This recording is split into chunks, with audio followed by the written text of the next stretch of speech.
cantidad máxima de oxígeno consumido por un individuo cuando alcanza un esfuerzo máximo y se expresa en mililitros por kilogramo. Va a depender del transporte de oxígeno, de la función cardiorrespiratoria, de la capacidad celular de extraer oxígeno y del potencial oxidativo muscular. En medida que el músculo hace más, tiene más estímulo de ejercicio, va a producir una adaptación, ¿no? Entonces, se va a producir en el músculo aumento de, aumento de las mitocondrias, que a su vez va a producir un aumento de la capacidad de consumir oxígeno en los músculos, ¿no? De esta manera mejorará la resistencia muscular y su capacidad de utilizar energía de esta manera. En relación al músculo cardíaco es diferente porque va a depender no tanto de la actividad mitocondrial, sino va a depender directamente de, de la, de la, de la vascularización cardíaca, ¿no? Entonces el consumo de oxígeno miocardíaco será mayor cuando el trabajo miocardíaco sea mayor, ¿no? Y también va a depender dependiendo de la frecuencia cardíaca, de la presión arterial, de la actividad contractil de la miocárdica y de la poscarga. Entonces, si la demanda de oxígeno en el músculo cardíaco es mayor al aporte, se va a producir una isquemia miocárdica. Entonces, más en la contractividad miocárdica va a depender no tanto de la capacidad metabólica del músculo, sino del flujo coronario. De ahí que tenemos que controlar.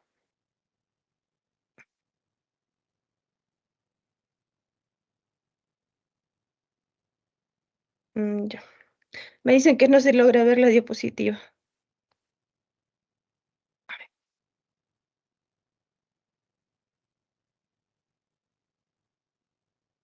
¿Ahora se logra visualizar o todavía no? No, doctora, todavía no. Mm, mm, mm, mm, mm.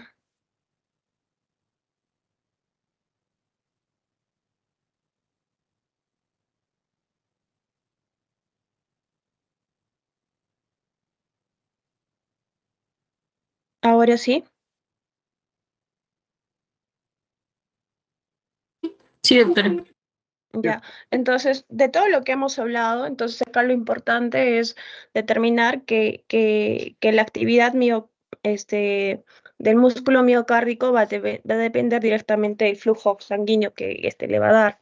Entonces, de ahí la necesidad de controlar, en este caso, en la rehabilitación cardíaca, de qué se diferenciará de la rehabilitación musculoesquelética, en la necesidad de controlar directamente la frecuencia cardíaca. ¿Ya? Entonces, los programas de rehabilitación cardíaca este, van a ser programas multidisciplinarios que van a tratar de mejorar tanto la función física, el bienestar psicológico y social del paciente, ¿no? Además de estabilizar e invertir la progresión de la arteriosclerosis, reduciendo de esta manera la mortalidad y la morbilidad de los pacientes. También pueden ser otro tipo de prevención secundaria, como mejorar la dieta, mejorando el colesterol, evitar que el paciente fume y mejorar el estrés, ¿no? Entonces, la rehabilitación cardíaca trata de mejorar los riesgos modificables, los aspectos psicológicos del paciente. Ahora, ¿qué pacientes van a hacer rehabilitación cardíaca? Pues todos los pacientes que van a tener dificultad en hacer trabajo cardíaco, ¿no? Entonces, todos los pacientes que tengan angina de esfuerzo estable, tras la estabilización de una angina inestable, un infarto agudo miocardio, tras la estabilización de una angina inestable, luego de un infarto agudo miocardio, posangioplastia coronaria, operados con injerto coronario, valvuloplastías operadas y trasplante cardíaco.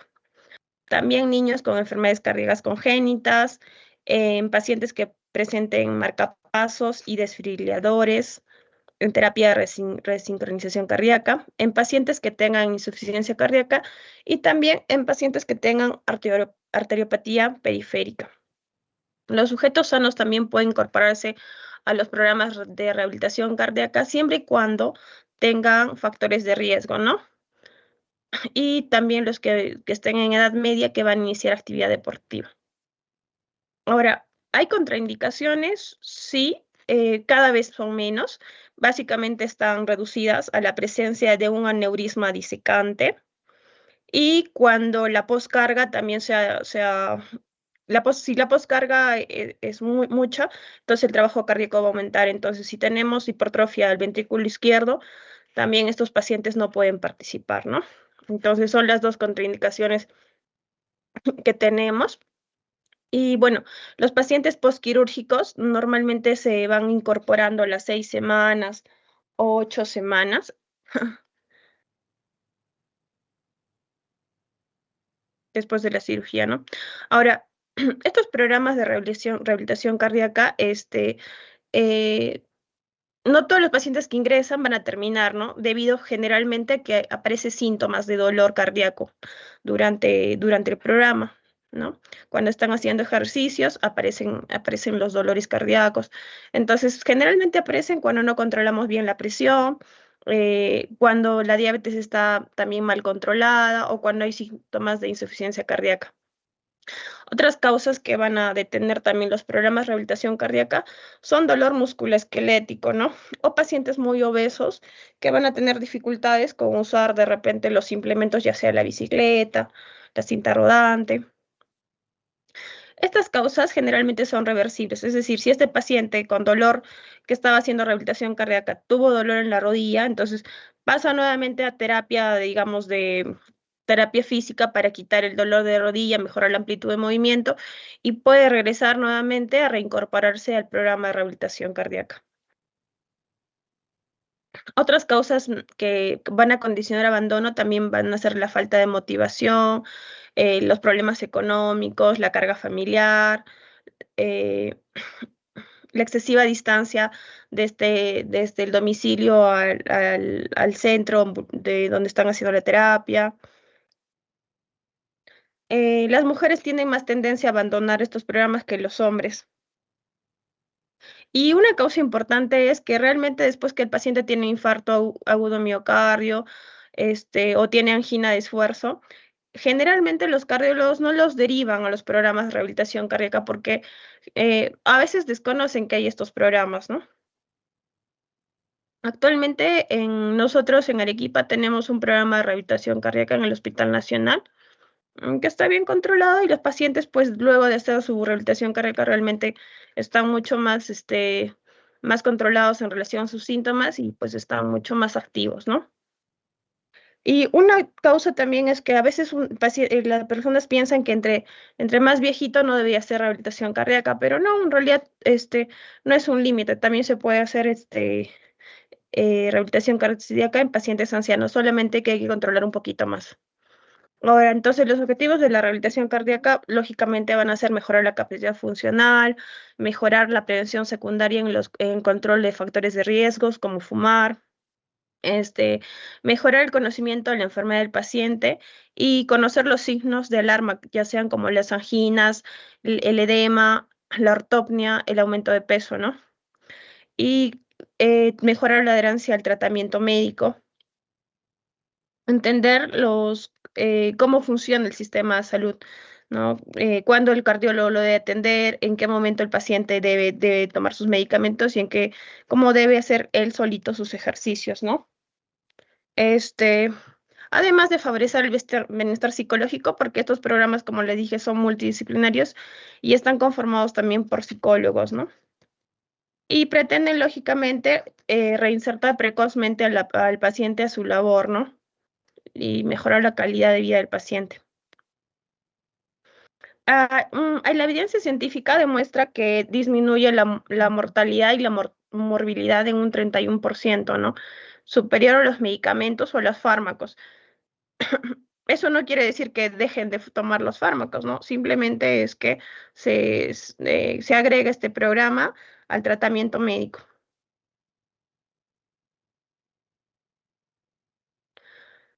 Los beneficios directos van a hacer que estos pacientes reingresen menos a los centros de emergencia, disminuyen los reingresos a las urgencias, tienen mayor reincorporación laboral. Ahora, la seguridad de los programas de rehabilitación cardíaca, es decir, que el paciente no presente pues un riesgo, un evento fatal, ¿no? Hay un estudio que lo hizo Shenobowski, en el que vio unos 3.511 casos. Y en estos pacientes que iniciaron su programa cardíaco, solamente 11 tuvieron, digamos, síntomas como dolor, disnea, ¿no? 2 tuvieron eventos fatales, pero al final le hicieron una reanimación durante el mismo centro. Pero siempre se aconseja por estos riesgos, tener mucha precaución y monitorizar a los pacientes durante las primeras semanas del programa. Las, las complicaciones más frecuentes van a ser desde arritmias malignas e incluso el reinfarto. Y las complicaciones más habituales van a ser cuadros vasovagales, crisis hipertensivas, angina, hipoglucemia, ¿no? Y problemas osteomusculares.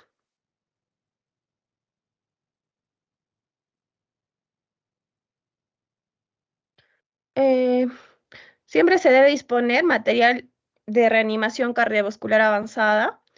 El personal médico debe tener cursos de RCP avanzada y por lo menos el personal de enfermería debe tener un curso de RCP básico, ¿no? Y se deben hacer simulacros de intervención ante una parada cardíaca y tener bien visible pues los teléfonos de emergencia, ¿no? Dentro de las fases de los programas de rehabilitación cardíaca tenemos básicamente 3 fases. La primera fase es la fase intrahospitalaria. Generalmente en estos pacientes eh, son pacientes que de repente son pacientes que están ahí después de una cirugía cardíaca, de una cirugía coronaria. Lo primero que se hace con esos pacientes es hacer rehabilitación también respiratoria para prevenir las atelectasias y facilitar el drenaje de secreciones. Este, y en estos pacientes lo que se hace es también tratar de cambiar las medidas cardiosaludables, proponer que ellos dejen de fumar, proponer el cambio de la dieta y realizar ejercicio, ¿no? Regular. Y la fase 2 es cuando el paciente de repente está dado de alta y ya puede venir de forma ambulatoria al hospital. Dura generalmente entre 1 a 2 meses y se hace ejercicio 3 a 5 veces a la semana. Ahora, es cierto que estos programas suelen durar 8 semanas, ¿no? Pero entre más tiempo dure, sería mejor para el paciente. Se ha encontrado un descenso de la mortalidad en el 19% tras 25 sesiones y un 49% cuando han tenido más sesiones. Entonces, entre más extensos sean los programas de rehabilitación cardíaca, van a ser mucho mejor la disminución de la morbimortalidad. Lógicamente, no se puede sostener un programa tan largo de 4 meses, 6 meses, sobre todo por los costos económicos, ¿no? Que van a generar al sector salud. Ahora, dentro del programa vamos a estandarizar a qué pacientes son de bajo riesgo y los de al riesgo alto y medio. Los de bajo riesgo, lo que se hace es de repente enseñarle un programa de ejercicios y estos los pueden hacer en domicilio sin supervisión. Pero los pacientes que tengan un riesgo alto o medio deben hacerlo dentro del hospital. Ahora, en la fase 3, ya es extra hospitalaria y es en la comunidad. El paciente ya está entrenado, ya conoce su frecuencia cardíaca, conoce su presión arterial, conoce los síntomas de alarma como la disnea. Entonces, generalmente ya el paciente se autocontrola, ¿no? Y la frecuencia cardíaca máxima que deben alcanzar en la parte extra hospitalaria debe ser un 85% de la frecuencia máxima alcanzada en una prueba de esfuerzo. Siempre se le explicar que debe ser un ejercicio gradual, o sea, ejercicio progresivo, y debe finalizar de forma paulatina, ¿no? Evitando siempre un cese brusco de la actividad física.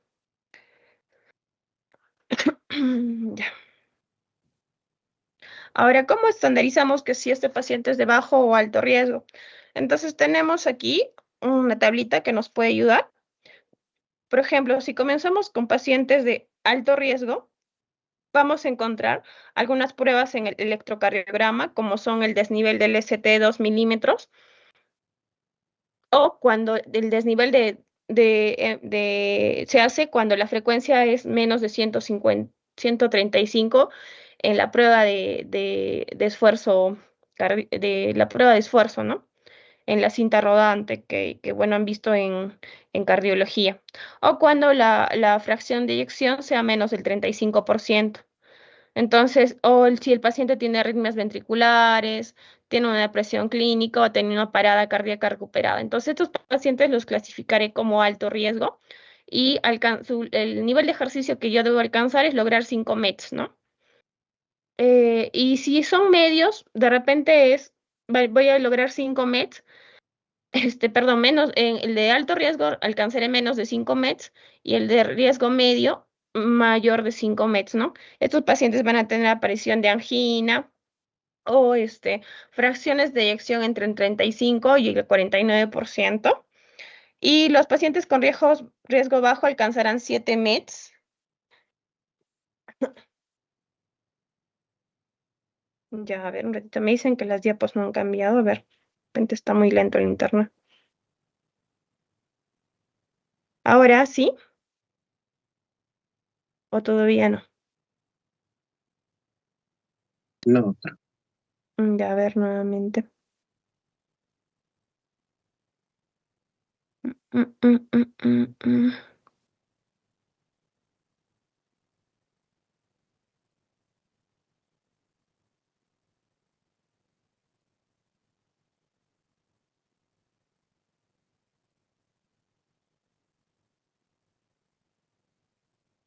Esto de la tecnología me supera.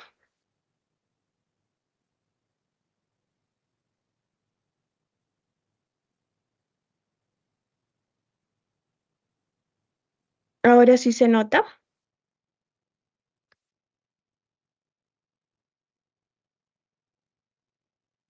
sí, doctor, está en la estratificación.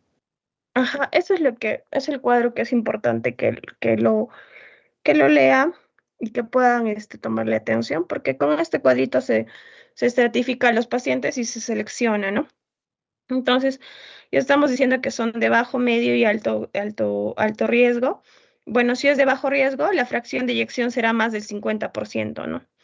No hay signos de isquemia, hay una respuesta normal de la presión arterial con el ejercicio, no hay arritmias ventriculares. Entonces voy clasificando a mis pacientes según un riesgo que voy a tener, ¿no? Y voy estadificando cuánto es lo que quiero alcanzar de capacidad física, ¿no?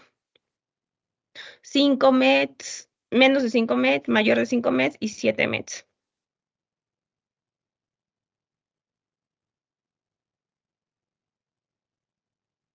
Ahora, dentro de lo que hablamos del ejercicio físico, el objetivo del entrenamiento es mejorar la capacidad física del paciente para así mejorar su supervivencia. El aumento de la capacidad la mejoría de un MET implica una reducción de un 13% de la mortalidad de cualquier causa y un 15% de la mortalidad de origen cardiovascular, ¿no? Entonces, en medida que el paciente pueda lograr más capacidad física que se va a evidenciar por los METs, entonces mejor será su supervivencia. Entonces, dentro de la prescripción del ejercicio tenemos que ver la intensidad, la duración y la frecuencia de las sesiones, ¿no? Se supone que hay una fase de calentamiento de 5 a 10 minutos y luego un periodo de entrenamiento entre 20 y 45 minutos con un periodo de enfriamiento también de 5 minutos. Se realizará de 3 a 5 veces a la semana y generalmente tiene que ser con un mínimo de 20 sesiones para mejorar la calidad funcional, ¿no?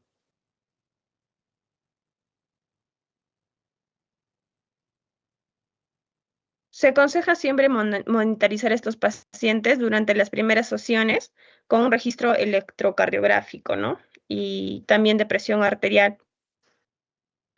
La determinación de la saturación también puede ser necesaria en algunos casos, sobre todo en los pacientes de alto riesgo.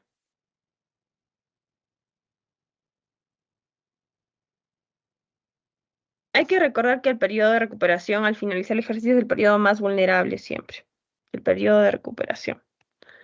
Ahora, dentro de los ejercicios de calentamiento, su objetivo es mejorar la adaptación cardiovascular.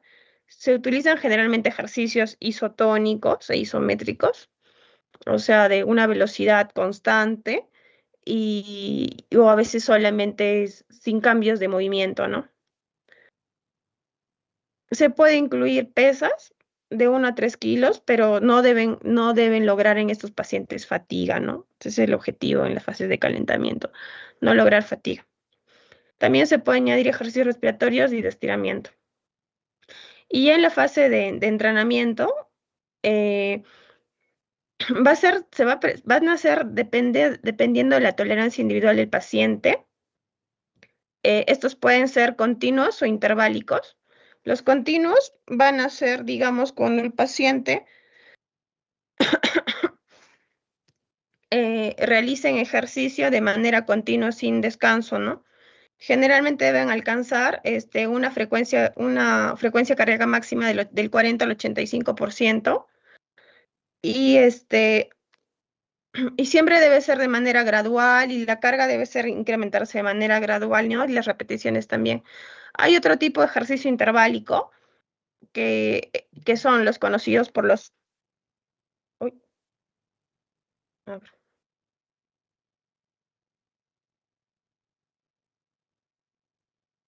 Internet talento. Ahora no sé si las diapositivas están ahí o todavía no. Sí, doctor, está en entrenamiento interválico. Ajá, entonces teníamos los ejercicios continuos, ¿no? Y el método del ejercicio interválico, ¿no? La diferencia es que como ven en el gráfico, hay periodos de ejercicio con descanso, periodos de ejercicio con descanso. Y en este caso, el ejercicio interválico va a combinar tanto periodos de aeróbicos como anaeróbicos, ¿no? Generalmente estos periodos de ejercicio interválico alcanzan una frecuencia de ejercicio intensa. Entonces, la verdad que a mí no me parece que deberíamos llegar a este punto. Me parece peligroso hacer un ejercicio interválico, pacientes sobre todo que son eh, eh, cardiópatas. Tal vez lo haría cuando el paciente ya esté mucho más estable, ¿no? De repente un año de entrenamiento ya me mandaría a hacer estos ejercicios. O pacientes que de repente han tenido un problema cardíaco, pero ya previamente eran deportistas, ¿no? No haría este tipo de entrenamiento con pacientes ancianos realmente. Ahora, en relación a la frecuencia cardíaca de entrenamiento que debemos alcanzar, se hace con la fórmula de Carboné, ya conocida, que es la frecuencia cardíaca de entrenamiento, se determinará por la frecuencia, se va a hacer una resta entre la frecuencia cardíaca máxima. Ya saben que la frecuencia cardíaca máxima es 220 menos la edad, menos la frecuencia basal, ¿no? Entonces, lo que se va a hacer es este resultado que me va a dar entre la frecuencia cardíaca máxima menos la frecuencia cardíaca basal, lo multiplicaré por por la intensidad deseada. Entonces, si yo quiero un 60%, entonces me dará, esto es lo que yo quiero, con lo que empezaré, ¿no? Si ya el paciente está un poco más avanzado en sus ejercicios, de repente intentaré llegar a un 85%, pero siempre se aconseja empezar con un 65% hasta finalizar con un 85%, porque si me paso el 85%, ¿qué va a pasar? Que estaré haciendo una frecuencia cardíaca que me va a hacer un entrenamiento anaeróbico, ¿no? Y si estoy haciendo anaerobia, entonces el corazón, lógicamente, va a producir un infarto agudo de miocardio. Siempre es importante combinar los ejercicios de agregar fuerza, ¿no? O sea, si el paciente tolera el esfuerzo físico dinámico, entonces de repente digamos, si el paciente me tolera la cinta rodante, la bicicleta, entonces agregaré de repente ejercicios de fuerza que van a ser con pesas, ¿no? Que pueden ser con pesas, muñequeras o bandas elásticas, ¿no? Va a tener mejor respuesta.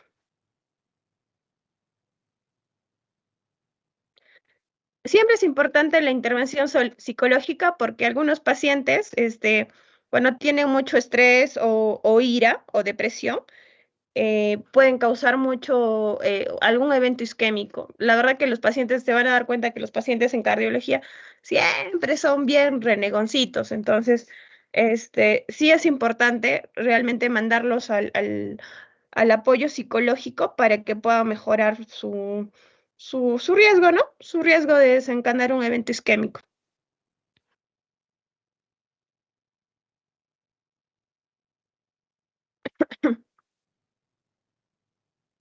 Ahora, la dieta también es importante, o sea, también tenemos que tener apoyo del nutricionista para mejorar también lo que es el sobrepeso. Lo ideal es tener al paciente con un índice, este, dis- eh, con un índice de masa corporal menor al 25,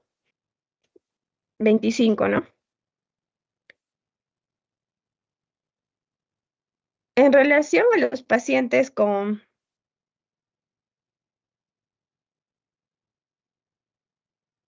En relación a los pacientes con diabetes, sí es importante señalar que como el ejercicio disminuye, digamos, o mejor dicho, aumenta la sensibilidad de la insulina, entonces es importante medir la glucemia antes y después del ejercicio. Y hay que decirles que vengan obligatoriamente desayunados, ¿no? O sea, no pueden venir en ayunas. Es habitual que los pacientes insulino dependientes tengan que reducir varias unidades la dosis de la insulina, ya que el ejercicio reduce la necesidad de esta, ¿no?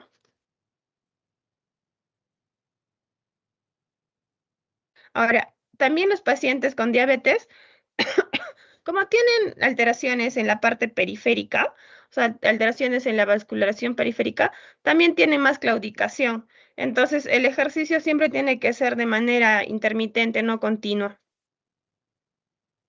Acá, la enfermedad vascular periférica que estamos pasando estos pacientes, entonces, como les había dicho, que siempre hay claudicación, o sea, hay dolor durante la marcha, entonces es mejor hacer ejercicios interválicos que hacer ejercicios continuos con estos pacientes.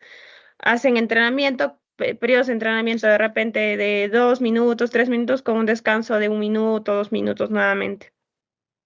En pacientes con insuficiencia cardíaca es importante vigilar el peso y los edemas diariamente. Y con estos pacientes, siempre se tienen que tener periodos de calentamiento y enfriamiento mucho más largos, ¿ya? Porque, o sea, como que tienen que calentar un poquito más, ¿no? Ahora, siempre se deben evitar, las colchonetas para evitar el riesgo de hipotensión al levantarse.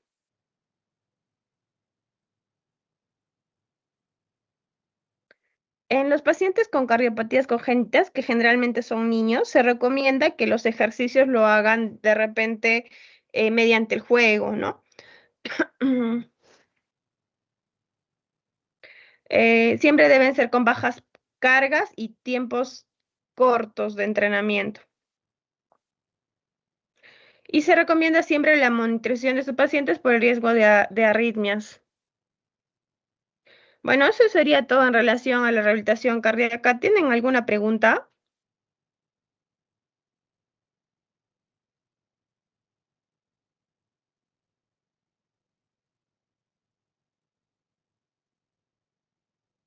Bueno, si no hay preguntas, entonces pasaremos a hacer un poquito de rehabilitación respiratoria. que también está incluida está programada para esta clase.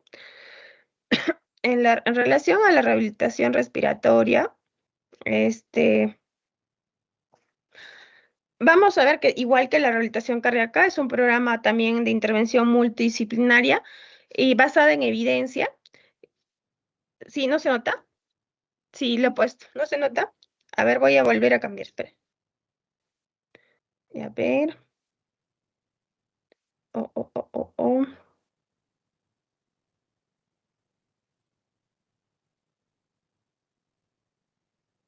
Mm, mm, mm, mm, mm, mm, mm, mm. Ya está.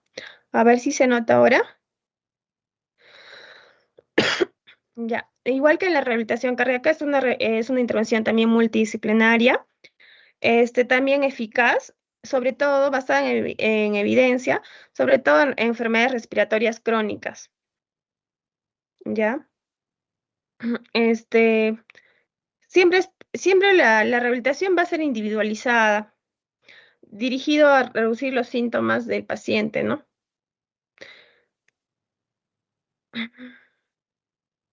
La rehabilitación cardíaca está indicada en todas las enfermedades respiratorias crónicas con síntomas permanentes y limitación de la capacidad física a pesar del adecuado tratamiento médico. O sea, la rehabilitación cardíaca no va a contraindicar el tratamiento médico, ¿no? Si un paciente tiene asma, igual le voy a dar sus broncodilatadores. Lo que voy a hacer es agregarle más bien un poquito de ejercicios respiratorios, paciente que conozca la ventilación mecánica de su cuerpo para que pueda mejorar los síntomas de la enfermedad. Entonces, no es como que no es algo que sustituye, sino es un aporte más al tratamiento medicamentoso. Ahora, ¿en qué pacientes van a recibir rehabilitación cardíaca? Generalmente los pacientes crónicos. En estos vamos a tener pacientes con EPOC. Ya sabemos que hay bronquitis crónica y efisema. En pacientes con asma, en pacientes con enfermedades intersticiales, en pacientes que hayan salido de una cirugía cardíaca o una cirugía torácica o tengan una afección pleural, o sea, todo lo que haya afectación de la caja torácica, o enfermedades que no puedan utilizar, ¿no? La movilidad de la caja torácica, las enfermedades neurológicas, como son el ELA, el Duchenne, o de repente los traumatismos medulares que llegan con dificultades respiratorias porque no pueden, recuerdan que C3, C4 da inervación al diafragma. Entonces, si hay lesión medular, entonces definitivamente va a haber alteración si hay lesión medular a este nivel, va a haber lesión del diafragma. Entonces, los pacientes obligatoriamente van a tener que hacer rehabilitación respiratoria. Ahora, ¿qué pacientes están contraindicados para hacer? En estenosis aórtica severa, en infarto agudo miocardio reciente y angor inestable, en hipoxemia grave que no se corrige con suplementos de oxígeno, y bueno, en trastornos psiquiátricos, ¿no? Que interfieran con la realización del programa. Y también cuando el paciente rechace la intervención. Ahora, estos programas pueden realizarse tanto de forma también hospitalaria y ambulatoria. Tienen el objetivo es de controlar los síntomas de la enfermedad, mejorar el estado físico del paciente y mejorar la capacidad de las actividades de la vida diaria, fomentar la adherencia al tratamiento y educar al paciente y a la familia, disminuyendo también el riesgo de hospitalizaciones, disminuyendo el costo médico y la adaptación del paciente a su ámbito laboral y social. La duración de la rehabilitación respiratoria puede durar entre 4 a 12 semanas, casi igual que la rehabilitación cardíaca. Igual es de 3 a 5 veces por semana. Luego de terminar la rehabilitación cardíaca, los pacientes deben continuar realizando los programas de ejercicio en su casa de forma autónoma, ¿no? Entonces, es una intervención educativa y luego el paciente, no es que termine la intervención educativa, el paciente ya se mejoró y mejoró todo el tiempo y no, sino que todo lo aprendido lo debe continuar en casa. Igual siempre es importante valorar cómo el paciente va a iniciar, cómo está el paciente clínicamente antes de iniciar el programa y cómo sale después del programa, ¿no? Y también nos permite disminuir los riesgos. Ahora, en la historia clínica lo que se valorará es dentro de los síntomas respiratorios la disnea, la hemoptisis, la expectoración que tenga, si tienen comorbilidades asociadas como cardiopatía isquémica, si tienen deformidades torácicas, hipertensión, problemas, claudicación intermitente, insuficiencia cardíaca, que tengan hábitos tóxicos como de repente fumar, e incluso ver su situación, digamos, familiar, ¿no? Si tienen recursos económicos o no. En la exploración física a ver, esta parte.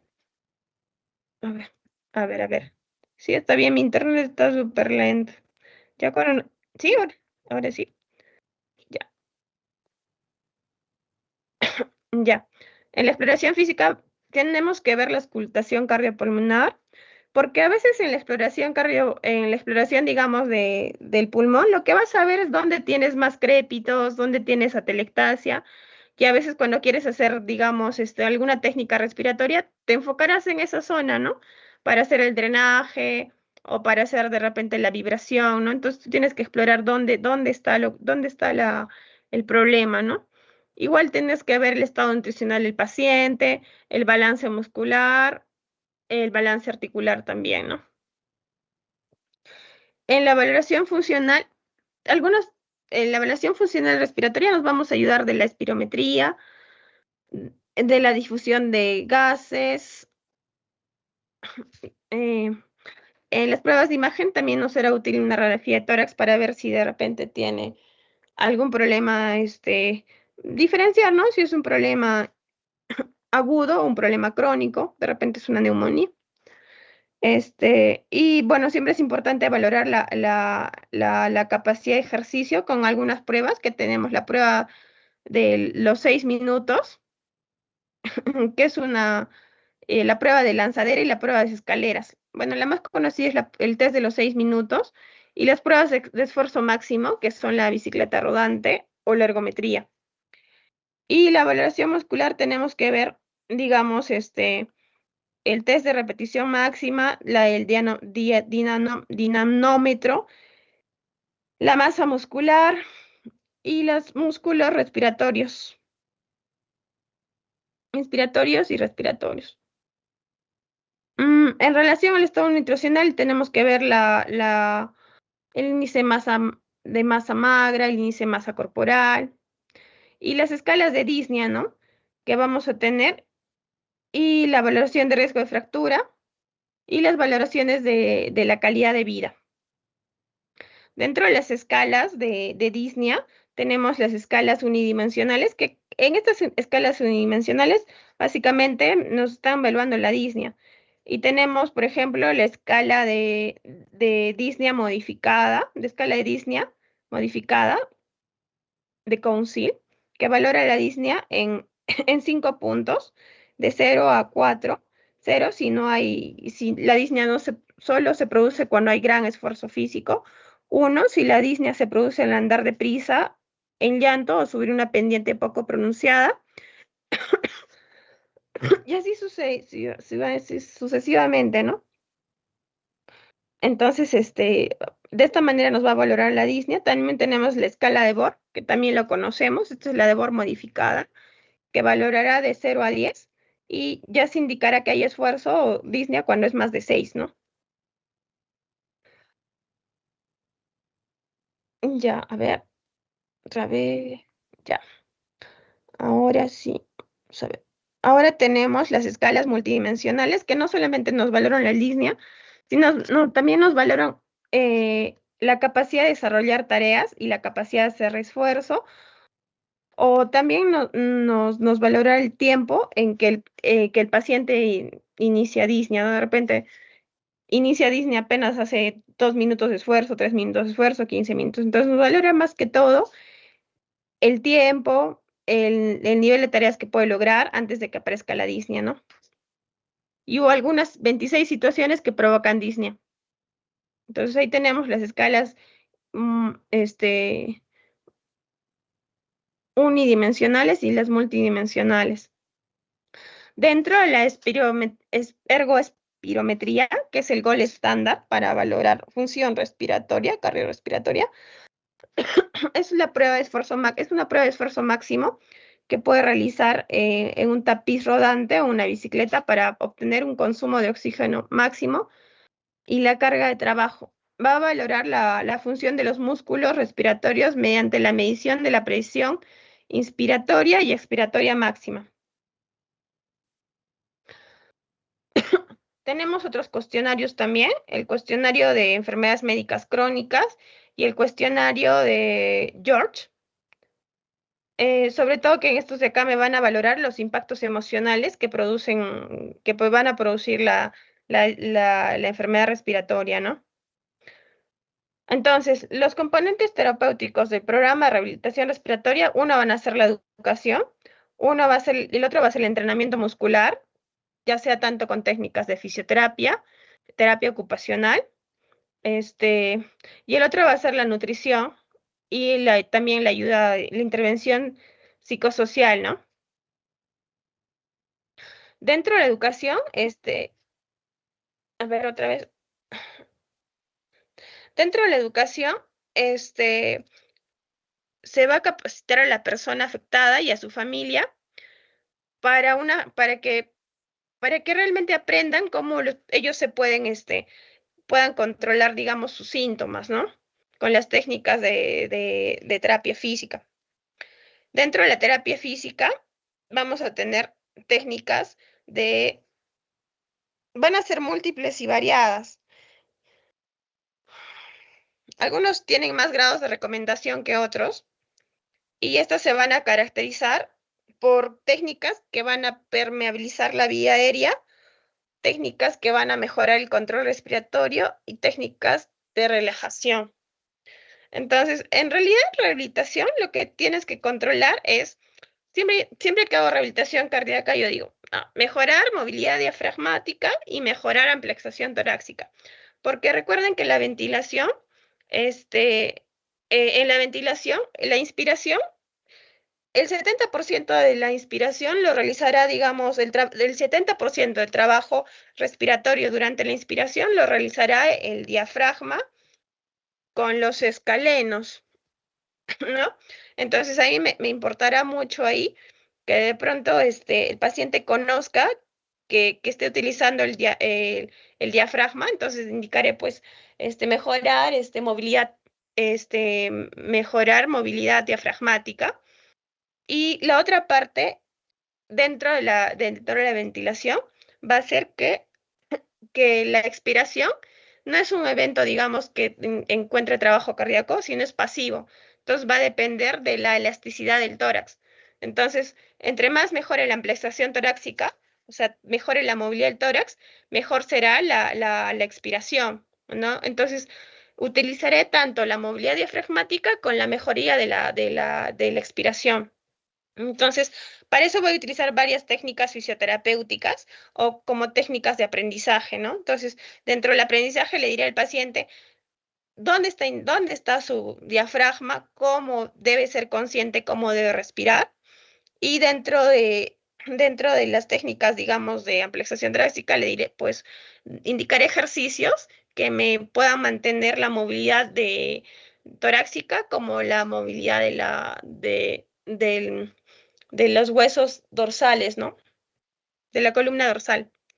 Dentro de las técnicas de permeabilización de la vía aérea, ¿por qué es importante, no? Porque durante la enfermedad, durante el EPOC, lo más importante es reducir la resistencia de la vía aérea superior a la expulsión a la expulsión del aire, ¿no? Entonces, va a ser reducir la obstrucción bronquial y la resistencia de la vía aérea al aumentar el volumen expectorado. Entonces, dentro de esas técnicas de permeabilización de la vía aérea, la más fácil y más conocida serán las técnicas de gravedad, que intentarán llevar las secreciones de las áreas, de las vías periféricas a las áreas centrales, ¿no? Entonces, me voy a ayudar de la gravedad y la posición del paciente para mejorar, digamos, el, el, el drenaje, digamos, de moco que se puede acumular en la vía periférica. Otra técnica que me va a ayudar también a movilizar la vía aérea superior va a ser, digamos, las técnicas de choque, que van a ser tanto percusión, vibración o flúter. Todas van a tratar de hacer vibración, percusión, o sea, van a tratar de movilizar los mocos o despegar los mocos de la vía aérea periférica a la vía aérea, pues, ¿no? Superior. O, por ejemplo, también podría ayudarme de la tos dirigida. ¿Cambió? O también podría ayudarme de la tos. Por ejemplo, al paciente se le dice que haga una inspiración profunda y luego una expiración forzada con la glotis abierta, ¿no? Entonces, me va a ayudar a movilizar nuevamente el moco de la vía aérea superior, ¿no? O otra técnica que es el EGOL, eh, que es el aumento del flujo expiratorio. Se realizarán inspiraciones profundas a continuación de un cierre de la glotis seguido de una expiración rápida. Esta maniobra moviliza las secreciones a las vías proximales. La expiración lenta total a glotis abierta en lateralización, como están viendo en la imagen, es una técnica de expiratoria lenta, facilita el drenaje de secreciones en el EPOC y en pacientes con bronquiectasias. El paciente se coloca en decúbito lateral con el pulmón a tratar en la zona inferior. El paciente realizará una expiración lenta y prolongada y durante la misma el fisioterapeuta realizará con la mano un movimiento de cierre de la parrilla costal y con la otra una movilización directa del diafragma, ¿no? Todo va a ser para movilizar las secreciones. Y el otro caso es el drenaje autógeno, donde lo que hace el paciente es inspirar, como ven acá, inspirar a volúmenes bajos para movilizar las secreciones, luego progresivamente aumentar las respiraciones un poco más rápidas para movilizar las secreciones de las vías proximales a las vías medias, y al final lo que hará es toser para expectorar, digamos, las secreciones. Otras técnicas que tenemos es una técnica de presión positiva o el CPAP, que proporciona una presión positiva continua en la vía aérea, evitando el colapso alveolar e incremento de la expectoración. Está indicada sobre todo en periodos de extubación, apneas y atelectasias. Ahora, el CPAP proporciona una presión positiva tanto inspiratoria como otra expiratoria menor. Se utiliza cuando el EPOC grave se ha agudizado, cuando hay insuficiencia respiratoria aguda, hipercápnica, en un síndrome de hiperventilación, obesidad o enfermedades neuromusculares o patologías de la caja torácica, insuficiencia respiratoria hipoxémica, síndrome de estrés respiratorio del adulto e insuficiencia respiratoria postquirúrgica. Otros dispositivos de presión expiratoria más autónomos son estos de acá, ¿no? Que lo que hacen es aumentar la resistencia al flujo expiratorio, generando una presión positiva en el interior de las vías aéreas.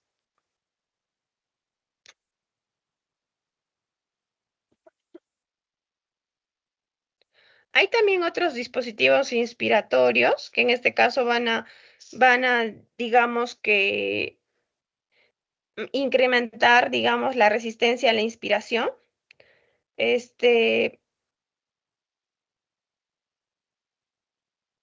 Van a tratar de favorecer el reclutamiento alveolar y mejorar el aclaramiento mucociliar. No se ha demostrado su utilidad al prevenir atelectasias tras la cirugía, ¿no? O sea, en realidad, este dispositivo se trata de eh, que mejore la movilidad torácica, ¿no? O sea, pero no ha demostrado mucha eficacia. Ahora, otras técnicas de control. Acá es lo que le habla del control respiratorio. Acá el paciente tiene que ser consciente cómo es la ventilación, ¿no? Generalmente la inspiración es en un tiempo, uno, y la expiración es en dos tiempos. Dos tiempos. Tiene como objetivo corregir, digamos, una ventilación alterada y hacer conciencia de cómo es la respiración, que debe ser abdomino-diafragmática, a volúmenes, a volúmenes altos y a baja frecuencia. En algunos casos, cuando los pacientes ya su ventilación está alterada, incluso no utilizan tanto el diafragma, sino los músculos secundarios de la respiración, o sea, utilizan más los pectorales, utilizan más el trapecio, el esternocleidomastoideo. Y realmente, si utilizan los músculos secundarios de la respiración, van a tener más trabajo. Entonces, al nuevamente reeducar que ellos tienen que activar su diafragma, entonces ya el diafragma es más eficiente durante la respiración. Entonces, al ser más eficiente, va a ser también menos trabajoso la respiración, ¿no? Y bueno, por lo tanto, también la respiración será mucho mejor, ¿no? Entonces, se hace conciencia ventilatoria, se le enseña la tos y expectoración dirigidas, nuevamente el automatismo ventilatorio durante el ejercicio y el automatismo ventilatorio durante el reposo. La expiración a labios fruncidos también funciona. Es una inspiración lenta seguida de una expiración lenta con labios fruncidos y una contracción suave de la musculatura abdominal. Aumenta el volumen corriente y disminuye la frecuencia respiratoria.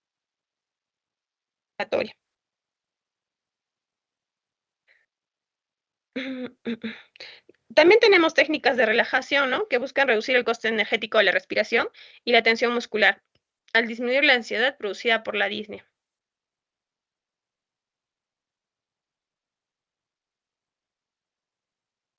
Acá también tenemos el entrenamiento de los músculos respiratorios. Este, puede ser de repente, por ejemplo, en pacientes con empezaremos el entrenamiento de la presión inspiratoria máxima a un 30%, subiendo gradualmente la tolerancia en series de 10 repeticiones con periodos de descanso de 2 minutos. En relación a la terapia ocupacional, a veces estos pacientes que ya están con mucho reposo, a veces ni siquiera vestirse, hacerse la higiene personal, ni el mantenimiento de la casa, ni tener relaciones sexuales, ¿no? Entonces, estos pacientes nuevamente tiene que, cómo van a hacer con mayor eficiencia y con menos gasto energético las mismas actividades, ¿no? Entonces, van a tener como objetivo gastar la energía la menor posible.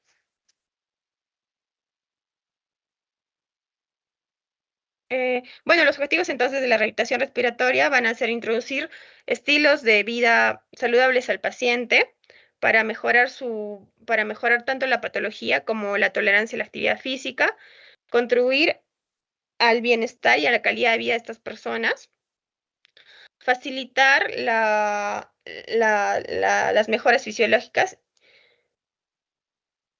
y beneficios relevantes a los pacientes en su vida diaria, capacitar al paciente sobre el control de la enfermedad cada día,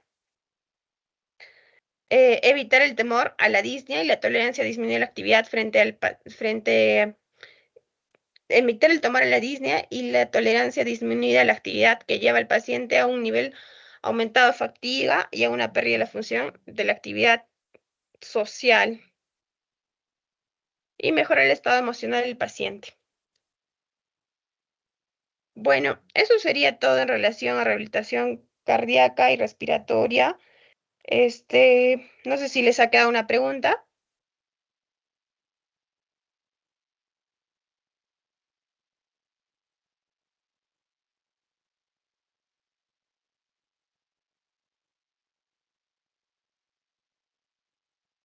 Bueno, si no hay preguntas, entonces daremos por concluida la clase y que tengan una linda noche.